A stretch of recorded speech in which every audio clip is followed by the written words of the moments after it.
പിണറായി സർക്കാർ തുടർച്ചയായി ജനങ്ങളെ പിഴിഞ്ഞുകൊണ്ടിരിക്കുകയാണ്.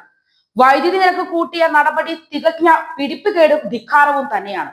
ഇത് 5ാം തവണയാണ് പിണറായി സർക്കാർ നിരക്ക് കൂട്ടുന്നത്. ഇത് ജനങ്ങളോടുള്ള വെല്ലുവിളിയാണ്. ഉപ്പ് തൊട്ട് കർപ്പൂരം വരെയുള്ള എല്ലാ സാധനങ്ങളും ഇപ്പോൾ വില വർധനവിന്റെ പിടിയിലാണ്.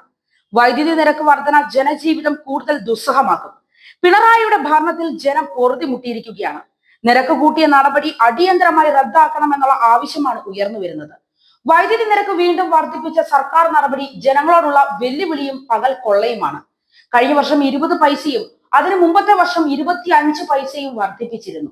ഒരു സർക്കാർ തുടർച്ചയായി 3 വർഷവും വൈദ്യുതി നിരക്ക് കൂട്ടുന്നത് ഇത് ആദ്യമായിട്ടാണ്. ഒരു യൂണിറ്റിന് ഈ വർഷം 16 പൈസയും അടുത്ത വർഷം 12 പൈസയും കൂട്ടും. 2026-27 നിരക്ക് പ്രഖ്യാപിച്ചിട്ടില്ല. 2.3% ശരാശരി വർധന ഡിസംബർ 5 മുതൽ പ്രാബല്യത്തിലായിട്ടുണ്ട്. കാർഷിക വൈദ്യുതി നിരക്ക് നിലവിലെ 2.5 രൂപ 2.35 പൈസയാകും. അടുത്ത വർഷം വീണ്ടും 5 പൈസ കൂടും. വ്യവസായങ്ങൾക്ക് 2% നിരക്ക് വർദ്ധിപ്പിച്ചു. അതായത് അടുത്ത സാമ്പത്തിക വർഷമാകുമ്പോൾ 28 പൈസ കൂടും. അതുകൊണ്ട് തന്നെ വലിയ നിരക്ക് വർധനവാണ് അടുത്ത സാമ്പത്തിക വർഷം പ്രതിഫലിക്കുക. 1.5 ലക്ഷത്തോളം ചെറുകിട വ്യവസായികൾക്ക് പകൽ ഉപയോഗിക്കുന്ന വൈദ്യുതിക്ക് 10% കിഴിവ് നൽകും. വീടുകളിൽ മാസം 250 യൂണിറ്റിൽ കൂടുതൽ ഉപയോഗിക്കുന്നവരിൽ നിന്ന് രാത്രിയും പകലും വ്യത്യസ്ത നിരക്കും വാങ്ങും. ഈ നിരക്ക് KSEB നിശ്ചയിക്കും. ജനുവരി മുതൽ മെയ് വരെ വേനൽക്കാല നിരക്കായി യൂണിറ്റിന് 10 പൈസ വീതം അധികം വാങ്ങണമെന്ന KSEBയുടെ ആവശ്യം വൈദ്യുതി റെഗുലേറ്ററി കമ്മീഷൻ അംഗീകരിച്ചില്ല. മീറ്റർ വാടക ഇത്തവണ കൂട്ടിയിട്ടില്ല. ആവശ്യപ്പെടുന്നവർക്ക് പ്രതിമാസ ബില്ല് നൽകും. KSEB ആവശ്യപ്പെട്ടതിന്റെ പകുതിയിൽ താഴെയാണ് റെഗുലേറ്ററി കമ്മീഷൻ കൂട്ടാൻ ഉത്തരവിട്ടത്. ജനുവരി മുതൽ മെയ് വരെ 5 മാസത്തേക്ക് വേനൽക്കാല നിരക്കായി 10 പൈസ KSEB ആവശ്യപ്പെട്ടുവെങ്കിലും അനുവദിച്ചില്ല. ചെറുകിട വ്യവസായങ്ങൾക്ക് 5 പൈസ വീതം 2 വർഷവും കൂടും.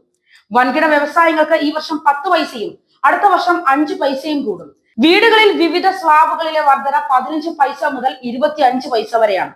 വീടുകളിൽ വൈദ്യുതി ഉപയോഗിച്ചാലും ഇല്ലെങ്കിലും നൽകേണ്ട ഫിക്സഡ് ചാർജ് 2 വർഷത്തേക്കും 5 മുതൽ 30 രൂപ വരെ കൂട്ടി.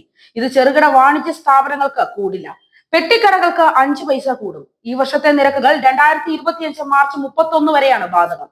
അടുത്ത വർഷത്തെ നിരക്കുകൾ 2027 മാർച്ച് 31 വരെ തുടരും. ഇതോടൊപ്പം കാലാകാലമുള്ള സർചാർജും നൽകേണ്ടി വരും.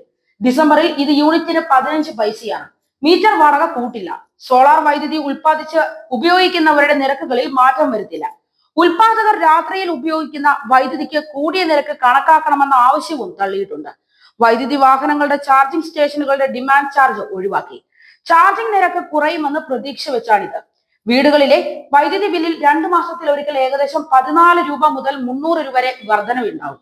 എന്നാൽ കാലാകാലം അനുവദിക്കുന്ന സർചാർജും 10% വൈദ്യുതി ഡ്യൂട്ടിയും കണക്കിലാക്കുമ്പോൾ ഇതിലും കൂടുമെന്ന കാര്യം ഉറപ്പാണ്.